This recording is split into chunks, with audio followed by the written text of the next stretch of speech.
Sudah 5 tahun aku menikah dengan Susan, usia kami tak terpaut jauh, aku 32, dan dia 30. Dari luar, hidup kami terlihat sempurna, kami dikaruniai seorang putri kecil yang manis, Maira, usianya 3 tahun sekarang.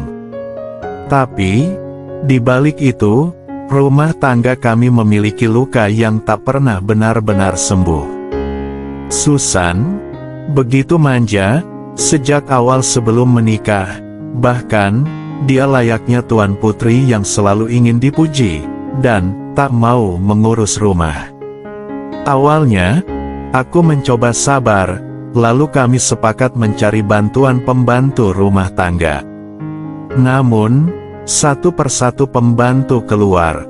Ada yang hanya tahan seminggu, ada yang menangis saat pamit, bilang tidak tahan dimarahi dan dibentak Susan, istriku. Lalu, datanglah Mbok Wardah. Perempuan itu datang ke rumah kami seperti angin yang lembut. Usianya 48, tapi wajahnya memiliki aura yang memancar kuat. Senyumnya teduh, gerak-geriknya lemah lembut, dan yang paling terpenting, panorama pegunungan Himalaya yang berjejer rapi begitu besar. Katanya, suaminya sedang jadi TKI di Taiwan, dan sudah bertahun-tahun belum pulang. Tak seperti yang lain, Mbok Wardah sanggup bertahan sampai saat ini. Saat Susan melotot dan membentak karena salah menaruh handuk, Mbok Wardah hanya menunduk dan berkata pelan, "Maaf Bu, saya salah," begitu ucapnya. Waktu berlalu, aku mulai merasa ada yang aneh, bukan pada Mbok Wardah, tapi pada diriku sendiri. Aku sering berdiri terlalu lama di ambang dapur, pura-pura haus, namun, semua itu hanya untuk memantau punggung Mbok Wardah saat dia memasak. Kadang, pandanganku terpaku saat dia membungkuk membereskan rumah. Dan pemandangan pegunungan Himalaya tersebut, begitu menakjubkan. Aku mulai membandingkan istriku yang tidur sampai siang dengan rambut acak-acakan, dengan mulut yang mengomel. Mbok Wardah yang menyambut pagi dengan kopi dan senyum sabar. Pernah suatu malam, Susan kembali mengamuk. Kami bertengkar hebat, ia mengemasi tas kecil, mengambil Maira, dan pergi ke rumah ibunya. Seperti biasa, drama berulang malam itu. Aku duduk di ruang tamu dalam gelap dan sunyi. Rumah tanpa suara Maira, seperti hutan tak berpenghuni. Tiba-tiba dari dapur, Mbok Wardah muncul. Ia membawa secangkir jahe hangat. "Saya buatkan ini Mas, biar Mas gak masuk angin," katanya pelan. Aku menoleh, wajahnya teduh berkeringat sedikit, dengan mengenakan daster yang longgar. Tapi, entah kenapa, malah membuat pikiranku makin kemana-mana. Namun, bukan itu yang menggetarkan hatiku malam itu, melainkan, sentuhan hangat, saat ia menyodorkan cangkir dengan lembut. Lalu matanya menatapku dalam diam, seakan tahu apa yang bergemuruh dalam dadaku. "Apa saya terlalu bergantung ya Mbok?" tanyaku lirih. Dia tersenyum, lalu berkata, "Mas cuma butuh didengar, kadang, laki-laki juga boleh capek kok," ucapnya. Kalimat itu seolah memelukku, dan di sanalah semuanya mulai berubah. Setiap detik terasa seperti percikan api yang siap menyala-nyala besar. Tapi, apakah aku berani meneruskan? Aku tahu, aku sedang berdiri di antara dua batas setia dan godaan. Mbok Wardah hanya diam, sorot matanya seakan menungguku. Sejak malam itu, ada yang berubah, bukan hanya di pikiranku, tapi juga di mataku. Rasanya, aku seperti orang tersesat di jalan pulang, tapi justru menikmati setiap belokan yang menyesatkan. Mbok Wardah tetap seperti biasanya, sabar, lembut, dan selalu siap dengan senyum manisnya. Entah kenapa, kini, aku menangkap hal-hal kecil yang dulu tak pernah kuperhatikan. Kadang, sesuatu itu tersibak sedikit, saat ia sedang mengepel lantai, atau ketika ia jongkok di depan lemari dapur. Dasternya yang mengikuti bentuk tubuh, yang terlalu menggoda untuk ukuran ibu rumah tangga usianya. Apa itu disengaja? Entahlah. Tapi kadang ia menatapku sekilas, lalu duduk cepat-cepat, seperti orang yang ketahuan sedang mencuri pandang, dan itu membuat hatiku makin berdebar. Sampai suatu malam, ketika semuanya nyaris tak terkendali, aku pulang agak larut karena kerja lembu. Rumah sudah sepi, Susan dan Myra sudah tidur, lampu kamar sudah mati. Aku melangkah pelan ke dapur ingin minum, tapi mataku tak sengaja menoleh ke lorong kamar pembantu. Pintu kamar Mbok Wardah terbuka sedikit, aku diam berdiri di sana seperti patung, seakan langkahku tak bisa digerakkan. Pintu itu membuka pemandangan yang tak seharusnya aku lihat. Mbok Wardah istirahat dengan posisi miring menghadap pintu.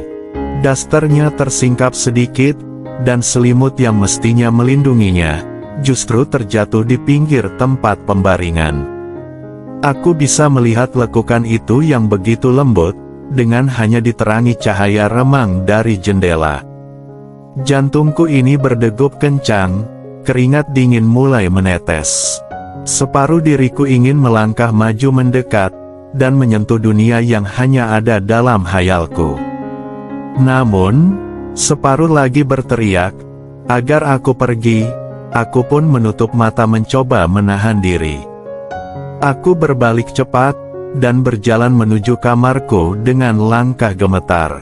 Di pembaringan, aku menatap langit-langit. Susan mendengkur pelan di sampingku. Aku mencoba menutup mata, tapi bayangan Mbok Wardah justru makin jelas. Sejak malam itu, pikiranku tak karuan. Siang jadi panjang, malam jadi liar, aku mulai menyusun alasan untuk lebih sering pulang cepat, hanya untuk melihat Mbok Wardah memasak, mencuci, atau menyapu. Setiap gerakannya seperti tarian lambat yang menghipnotis. Dan aku tahu, aku mulai kehilangan kendali, tapi, sampai kapan aku bisa menahan diri? Mbok Wardah masih seperti biasa, tapi aku mulai merasa ada sesuatu di balik sorot matanya, sesuatu yang tahu bahwa aku menyimpan gejolakan padanya. Dan mungkin, ia tak sepenuhnya menolaknya. Sudah seminggu sejak malam pintu terbuka itu, tapi, gambarannya itu masih terpatri jelas di benakku. Makin hari, makin sulit aku menahan diri. Semua terasa seperti badai pelan yang mendesak dari dalam, perlahan, tapi pasti merobohkan akal sehat. Dan malam itu, segalanya berubah. Susan kembali bertengkar denganku gara-gara hal sepele, gara-gara sabun cuci tangan habis, dan dia mengira aku sengaja tidak beli. Suaranya membentak dari ruang tamu, nadanya tinggi, dan akhirnya, dia membawa Myra, lalu pergi ke rumah orang tuanya. Rumah pun menjadi sunyi, aku duduk di meja makan, memandangi piring bekas makan malam yang belum sempat dibereskan. Lalu terdengar langkah pelan Mbok Wardah yang muncul, dengan menggunakan daster merah muda yang agak terlalu tipis, untuk malam sedingin itu. Rambutnya diikat seadanya, ada beberapa yang jatuh ke pelipis, matanya menatapku, bukan sekadar prihatin, tapi seperti mengundangku bicara. "Mas capek ya?" tanyanya, sambil mulai merapikan piring. Aku hanya mengangguk nyaris tak bersuara. "Bu Susan pergi lagi?" tanyanya lagi. Aku mengangguk seperti biasa. Ia menghela nafas pelan. "Kalau saya bilang, Mas terlalu banyak menahan diri," imbuhnya. Aku menoleh cepat, Maksudnya apa Mbok? Tanyaku. Ia tak langsung menjawab. Ia berjalan ke wastafel membelakangiku, lalu mulai mencuci. Tapi, dasternya, saat dia membungkus sedikit, sesuatu itu menampakkan dirinya sebagian. Bayangan panorama alam pegunungan Himalaya terpampang samar tapi nyata. Dan entah kenapa, malam itu, aku tidak langsung menoleh atau berdiri. Aku malah bangkit berjalan pelan ke belakangnya. Suaraku serak, "Mbok, kenapa Mbok bisa bertahan kerja di sini?" tanyaku. Ia berhenti mencuci, dan diam sejenak, lalu berkata, "Karena saya merasa dibutuhkan," ucapnya. Aku berdiri tepat di belakangnya. Sekarang, jarak kami tinggal sehelai nafas. Aku bisa mencium wangi sabun yang lembut, bercampur aroma raganya yang hangat. "Bukan cuma dibutuhkan tetapi juga diinginkan," ucapku, dengan nada nyaris tak terdengar. Mbok Wardah mematung, tapi ia tak menoleh, hanya berkata pelan, "Mas jangan main-main, saya ini wanita yang kesunyian, kalau mau serius, jangan cuma godain saya di dapur," ujar Mbok Wardah. Aku tersentak, ucapan itu menghantam jantungku. Aku tak bisa berkata-kata, dalam keheningan itu, hanya suara air yang masih mengalir dari keran. Jantung kami sama-sama berdegup kencang. Aku melangkah mundur pelan, takut dan bingung, karena aku tahu satu hal, pintu sudah terbuka, bukan pintu kamarnya, tapi pintu perasaan, dan ada godaan yang tak bisa terus kusangkal malam itu. Aku kembali ke kamar dengan nafas tersengal. Tubuhku terasa panas, dan kepala penuh tanya. Apakah aku bisa menahan diri, atau justru sudah menunggu saatnya menyerah? Hari itu, aku pulang kerja lebih awal dari biasanya. Bukan karena ada yang menunggu di rumah, tapi karena tak ada siapa-siapa. Susan pergi lagi, kali ini ia beralasan, jika gajiku terlalu kecil. "Enak banget kamu ya, kerja duduk-duduk, gaji kecil, tapi nggak ngerasa bersalah, bikin istri hidup seadanya," ucap Susan dengan nada keras. Aku sempat membela diri, tapi, seperti biasa, suara Susan lebih keras daripada logika. Seperti biasa pula, dia pergi dengan Maira tanpa menunggu jawabanku. Biasanya aku akan menyusul menjemputnya, dengan membawa martabak atau nasi goreng sebagai tanda damai. Dan biasanya pula, aku yang minta maaf atas kesalahan yang tak pernah aku lakukan. Tapi kali ini, aku diam, dan diamku membuka ruang bagi kehadiran orang lain. Sore menjelang maghrib, Mbok Wardah mengetuk pintu kamarku. "Mas, maaf ganggu, Mas mau makan sekarang atau nanti?" ucapnya dengan suaranya lembut seperti biasa. Tapi ada sesuatu yang berbeda di nadanya, seperti nada sabar, yang siap menjemput seseorang yang lelah di jalan panjang. Aku keluar menuju ruang makan, di atas meja makan sudah tersusun rapi menu makanan. Ada oseng tempe, ayam goreng, sambal terasi, dan semangkuk sayur asem. Aku duduk, dan Mbok Wardah berdiri di dekat jendela, diam, dengan tangan melipat kain lap. "Mas capek ya?" tanyanya. "Iya, capek Mbok, bukan badan, tapi jiwa saya yang capek," jawabku pelan. Ia menoleh tersenyum. "Saya tahu rasa itu," ujar Mbok Wardah. Aku menatapnya, dan entah kenapa, aku bicara lebih banyak dari biasanya. Tentang Susan, tentang Maira, tentang beban yang terus bertambah, tanpa pernah dimengerti. Dan Mbok Wardah hanya duduk di seberang meja, mendengar tanpa menghakimi, dan tanpa memotong. Kadang-kadang ia menunduk, matanya berkaca-kaca. Mungkin saya terlalu berharap istri saya akan berubah, tapi saya lupa bahwa perubahan gak bisa dipaksa, ucapku. Mbok Wardah bangkit, lalu berjalan pelan mendekatiku. Ia berdiri di sampingku, lalu meletakkan tangannya di pundakku. Begitu hangat dan lembut, dan aku tak bergerak atau menolak. Justru rasanya seperti disentuh oleh seseorang yang benar-benar memahami luka dalam diriku. Saya juga pernah berharap suami saya pulang, Mas, tapi kenyataannya, kadang harapan cuma bikin kita makin sepi, keluhnya. Aku menatap matanya, mata yang sudah lama tidak disentuh oleh perasaan cinta, sama sepertiku.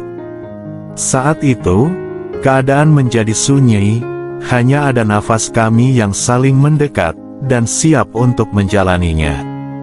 Tiba-tiba, kasih sayang tersebut tercurahkan pada pertemuan bibir. Semua itu tercurahkan dengan rindu yang lama sekali tersimpan. Semua berjalan perlahan, penuh rasa bersalah, tapi juga penuh kelegaan, seperti dua jiwa yang saling menemukan pelabuhan, setelah terlalu lama terombang-ambing. Tanganku menjangkau pinggangnya, ia tak menghalau, namun, justru semakin rapat. Dan saat itu, kami tak bicara banyak, tapi tubuh kami berbicara lebih jujur daripada lidah. Malam itu, setelah perjalanan pertama yang membuat dada kami sama-sama gemetar, seolah tak ada lagi pertahanan yang tersisa, karena aku terlalu lama memendam. Mungkin, karena Mbok Wardah sudah terlalu lama sendiri, atau kesunyian yang memang selalu mencari teman untuk bersekutu. Jemariku tertuju pada wajahnya, dan ia tak menepis, justru menyambutnya dengan lembut. Matanya menutup, seolah sedang melepaskan semua beban yang dideritanya. Langkah kami pelan, tapi jantung berdetak secepat genderang perang. Kami menuju ke ruanganku. Aku sengaja tak menyalakan lampu, hanya sebongkah cahaya dari luar jendela yang menerangi bayangan kami. Di dalam rumah itu, aku melihat sisi Mbok Wardah yang tak pernah terlihat sebelumnya. Bukan sebagai pembantu, bukan sebagai wanita usia 40 tahunan, tapi sebagai seorang perempuan yang utuh, yang raganya penuh pesona, dan hatinya begitu tulus. Ia berdiri di dekat tempat pembaringan, matanya menatapku penuh tanya, tapi tak ada kata yang keluar, hanya nafas panjang dan berat. Dengan gemetar, aku mulai memindahkan daster tersebut. Ia tak menghalau semua itu, dan seolah ia benar-benar merasa ada ketulusan di hatiku. Jantungku berdebar, karena yang selama ini hanya menjadi angan, kini menjadi nyata. Ia menghela nafas panjang, seperti menghapus semua sisa keraguan dalam dirinya. "Mas, saya takut," bisiknya. "Aku juga, Mbok," jawabku, sebelum ketulusan itu benar-benar semakin dalam. Kami jatuh ke dalam ombak yang sudah terlalu lama tertunda. Jiwa dan raga menyatu, mencari pelipur dari luka yang tak pernah diberi obat. Dan saat itu, aku benar-benar hilang kendali atas pikiranku untuk pertama kalinya. Seumur hidupku, aku telah mengkhianati istri yang selama ini ku pertahankan, walau hatiku remuk. Tapi anehnya, aku tak menyesalinya, dan tak sedikit pun rasa khawatir. Aku justru merasa tenang, soalnya, ketulusan Mbok Wardah malam itu, bukan sekadar pelarian, tapi jawaban dari sunyi yang selama ini ku telan sendiri. Kami terdiam, setelah semuanya selesai. Dengan nafas masih tersengal, ia menggenggam tanganku. "Maaf Mas," bisiknya, "saya nggak ingin jadi perusak rumah tangga orang." Aku menggeleng, lalu memberikan tanda ketulusanku di dahinya. "Ini bukan salah siapa-siapa, ini salah kesunyian," sahutku. Dan kami pun beristirahat di satu tempat pembaringan. Keesokan paginya, suara keras gedor-gedor pintu depan membangunkan kami dari tidur yang hanya sebentar, tapi begitu melelahkan. Jantungku langsung berdebar hebat saat mendengar tersebut. "Mas, itu kayaknya Bu Susan," bisik Mbok Wardah panik, yang hanya selimut sebagai lindungannya. Aku bangkit cepat, "Cepat Mbok beres-beres," ucapku. Dan aku pura-pura tidur saja di situ. Mbok Wardah buru-buru meraih dasternya yang tergeletak di lantai. Dengan tangan gemetar, wajahnya terlihat pucat, dan matanya panik. Ia berlari keluar sambil merapikan rambut seadanya, lalu membuka pintu depan. "Aduh, maaf Bu, saya tadi lagi nyapu, makanya telat bukain." Suara Mbok Wardah terdengar tenang, meski nafasnya masih belum teratur. Dari dalam kamar, aku bisa mendengar langkah kaki Susan yang masuk dengan penuh emosi. "Maira, sini sayang, ikut Mama masuk dulu," ucap Susan. Langkah kecil akhirnya terdengar berlarian, disambut suara lembut Mbok Wardah yang membujuknya. Sementara itu, aku cepat-cepat membalikkan badan, dan menarik selimut, seraya berpura-pura tertidur. Pintu kamar didobrak. "Bangun Mas, enak banget kamu tidur di rumah kayak nggak ada masalah," teriaknya. Aku membuka mata perlahan. "Susan, kamu udah pulang," ucapku. Dia berdiri di samping. "Iya, aku pulang. Karena aku capek nunggu kamu nyusul dan minta maaf. Emangnya segitu nggak pentingnya aku sama anakmu ya?" ujar Susan. Aku duduk perlahan, pura-pura menguap. "Maaf, aku cuma pengen kamu juga introspeksi diri. Kan nggak mungkin kalau ribut, kamu minggat, dan aku yang ngejar terus," ucapku. "Jadi sekarang, kamu malah tidur? Enak ya, kayak nggak terjadi apa-apa," ujarnya. Aku diam saja, rasanya, nafasku belum pulih dari malam sebelumnya, dan sekarang, aku harus menghadapi badai baru. "Udah deh, aku balik cuma buat Maira, biar kamu tahu aja, gaji kecil itu bukan alasan buat jadi suami yang pasrah," teriaknya lagi. Ia meninggalkan kamar dengan pintu dibanting. Aku terduduk diam, dadaku masih berguncang, tapi bukan karena marah, namun karena takut. Takut dia mencium aroma lain di kamar, takut dia sadar, malam itu aku telah benar-benar berubah. Dari dapur, suara Mbok Wardah menyuapi Maira sambil bercanda kecil, seolah tak terjadi apa-apa. Tapi aku tahu, kami bertiga sekarang bukan lagi sekadar suami istri dan pembantu. Kami adalah bom waktu yang siap meledak kapan saja. Beberapa hari setelah kejadian malam itu, suasana rumah berubah. Susan tetap sibuk dengan dunianya sendiri, dan Mbok Wardah tetap bekerja seperti biasa, menyapu, mengepel, atau memasak. Tapi sorot matanya kini berbeda saat memandangku. Ada rasa yang tidak diucapkan, tapi kutangkap jelas dari caranya menghindari kontak mata, atau dari caranya memandangiku diam-diam dari balik dapur. Suatu sore, saat Susan pergi ke salon, dan Maira sedang tidur di kamar, aku menghampiri Mbok Wardah di dapur. Dia sedang mencuci piring, tapi tangannya tampak gemetar. "Mbok," sapaku pelan. "Iya Mas," sahutnya, tapi tak menoleh. Aku mendekat berdiri di belakangnya. "Mbok, kita perlu ngomong," jelasku.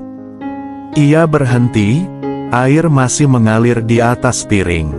"Kalau Mas mau bilang yang malam itu cuma khilaf, saya ngerti, saya juga salah," sahutnya. "Enggak, justru itu yang mau aku omongin," ungkapku. Ia menoleh perlahan, matanya berkaca-kaca.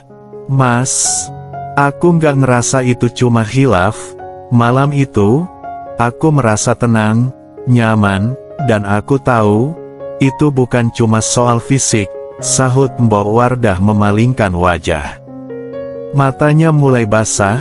"Saya takut Mas, takut jadi orang ketiga, takut jatuh cinta pada orang yang gak bisa saya miliki," jelasnya.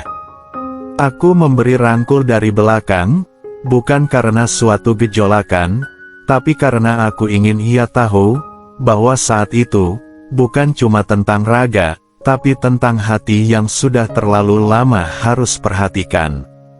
"Aku juga takut," kataku pelan, "tapi, untuk pertama kalinya, aku merasa dihargai sebagai laki-laki, gak dibentak, dimarahi, juga gak dianggap bodoh, dan itu datangnya dari kamu," tegasku. Ia membalik menatapku penuh rasa haru, lalu untuk pertama kalinya, sejak malam itu, ia menangis dalam dekapan. Tangis pelan, yang justru terdengar tulus. Keadaan semakin hangat dan menenangkan. Saat itu, entah kenapa, rumah terasa lebih sepi dari biasanya. Susan sudah masuk kamar lebih awal, karena kelelahan setelah seharian menyibukkan diri dengan keluhannya yang tak kunjung habis, dan Maira terlelap di sebelahnya. Aku duduk sendirian di ruang tengah, menatap ke arah dapur yang gelap. Tapi, cahaya remang dari kamar belakang memanggilku, seperti doa yang pelan-pelan menarik langkahku. Jantungku berdebar, seperti anak remaja yang akan kabur dari rumah. Tapi, kaki ini terus melangkah menuju ruangan Mbok Wardah. Pintu tidak dikunci, dan saat aku muncul, ia berdiri di sana mengenakan daster putih yang tipis, dengan rambut disanggul. Wajahnya terlihat siap, tapi juga ragu. "Mas yakin?" ucapnya. Aku tak menjawab, hanya memberi rangkul, seolah seperti ingin menyatu selamanya. Kami saling menatap sejenak dalam hening, ketulusan itu saling bertemu antara bibir. Tak hanya menyatu dengan raga, tetapi juga dalam perasaan, dengan berselimut nafas masing-masing, dan kalimat-kalimat pendek penuh rindu, sebelum kami benar-benar terlelap. Keesokan pagi harinya, aku bangun lebih awal, dan buru-buru kembali ke ruanganku sendiri. Susan terlihat masih pulas, tapi wajahnya tampak lebih tenang. Aku segera bersih-bersih, mencoba menghapus dosa-dosa yang masih melekat di kulit. Tapi, hatiku justru semakin terpaut. Saat sarapan, Susan mengamatiku yang tampak terlalu canggung. "Mas tidur nyenyak semalam kan?" tanya Susan tiba-tiba dengan nada datar, tapi tajam. Aku seakan kelagapan, dan dia menatapku lama. "Kenapa?" sahutku, mencoba bersikap biasa. "Gak tahu, rasanya, kayak rumah ini beda aja suasananya. Kamu juga beda, lebih diam, lebih aneh," ucapnya. Aku pura-pura tertawa, "Lagi capek kerja mungkin," sahutku. Tapi, mata Susan tak lepas dari wajahku. Ia seakan curiga dengan sikapku. Sementara itu, dari balik dapur, Mbok Wardah memandang sejenak, lalu buru-buru menunduk, dan kembali ke pekerjaannya dengan wajah memerah. 3 hati, 2 cinta, 1 atap, dan pagi itu, firasat buruk baru saja menyusul lewat secangkir teh yang terasa lebih pahit dari biasanya. Malam itu, setelah